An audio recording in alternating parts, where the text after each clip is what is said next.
आज रात्रि में ही पहलगांव में हुए हमले पर भारत ने यथा योग्य जैसी जानकारी प्राप्त हुई हमें, कुछ आतंकवादी संगठन जहां जहां व्यवस्थित थे वहां भारत ने पुनः उनके उस गढ़ों को, उनके उस स्थानों को नष्ट कर दिया, ध्वस्त कर दिया।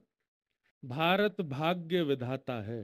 कितनों का भाग्य भारत ने बनाया है। आज गूगल का भाग्य भारत निर्माण करता है, सोशल मीडिया का भाग्य भारत निर्माण करता है। अमेरिका, कनाडा जैसे बड़े बड़े देशों के भी कई, अब ये बात वो लोग माने ना, परंतु सबके भाग्य विधाता भारत ही है। भारतीय अगर ना होते तो देश में कई सारे ऐसे देश हैं उनका कोई अस्तित्व ही नहीं होता। अगर भारत ना होता तो हम आप सब लोग परम सौभाग्यशाली हैं कि ऐसे भारत में जन्म लिया है हमने। श्रीमद् भागवत के पंचम स्कंद में तो देवता कहते हैं ठाकुर जी से कि धन्य है जिनका जन्म भारत में होता। देवता कहते हैं, बोले इनको तीर्थ भी मिलते हैं, पवित्र नदियां भी मिलती हैं, सब प्रकार के मौसम भी मिलते हैं, सबसे बड़ी बात इनको सत्संग कथा श्रवण करने को मिलता है। कितने धन्य हैं भारत के लोग। यहाँ पर मेधावी आधुनिकताओं से युक्त बुद्धि भी है लोगों के पास, और आध्यात्म जगत की खुशबू भी है लोगों के पास। भगवान रक्षा करे। संभवतः कुछ योजनाएं युद्ध की बन सकती हैं। आप सब लोग अपना ध्यान रखिएगा, किसी को किसी प्रकार की कोई क्षति ना हो, ऐसी हम ठाकुर जी से प्रार्थना करते हैं। ठाकुर जी से प्रार्थना की जो भी भारत की तरफ से सुरक्षा में कदम उठाने चाहिए वो जरूर उठाए जाएं, और उसमें यदि विपक्षियों से, दुश्मनों से लड़ने की भी अगर संभावना बने तो हम सब लोगों को भारत के इस कदम का समर्थन करना चाहिए। हम सब लोग कौन हैं?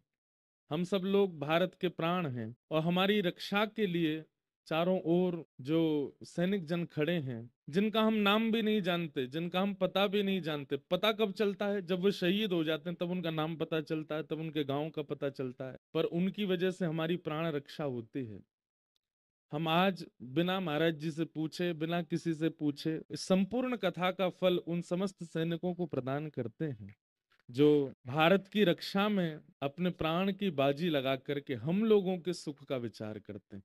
ऐसे सैनिकों को इस भागवत का संपूर्ण फल प्राप्त हो, हम ऐसा भाव रखते हैं। ठाकुर जी किसी माँ को अपने पुत्र को खोने का अवसर ना देवे। ठाकुर जी ऐसी कृपा करें, अगर संभावना कुछ बने तो कोई बहन अपने पति को ना खोवे, कोई बहन अपने भाई को ना खोवे, कोई माँ अपने पुत्र को ना खोवे, कोई गांव अपने लाल को ना खोवे। ऐसी हम पवई धाम हनुमान जी से प्रार्थना करते हैं, त्रिपुर सुंदरी मैया से प्रार्थना करते हैं।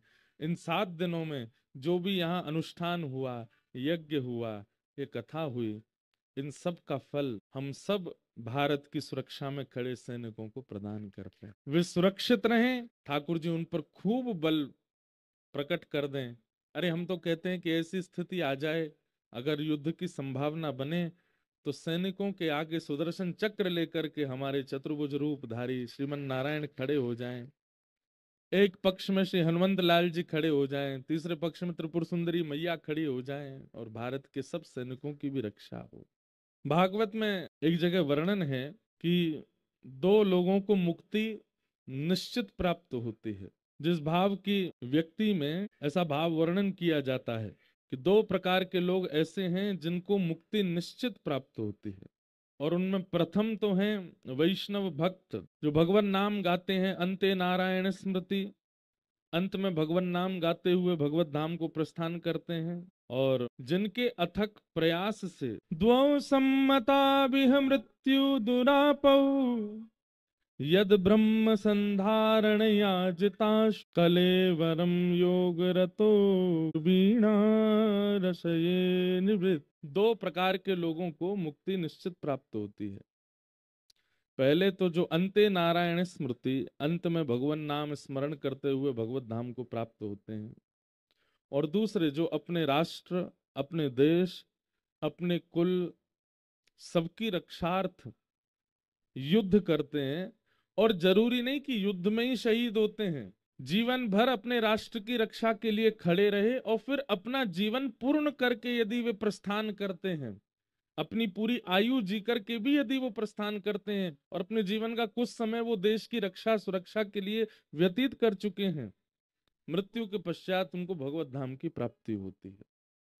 ठाकुर जी अपने निज परिकर में उनको वास प्रदान करते। ऐसे हमारे सैनिकों से हम निवेदन भागवत जी से करते हैं कि उनकी सुरक्षा के लिए हे भागवत जी आप कृपा करें, नर्मदा मैया कृपा करें, पवई धाम हनुमान जी कृपा करें कि सब सुरक्षित रहें, कोई ऐसी क्षति किसी भी सैनिक को ना पहुंचे, ऐसी भावना है।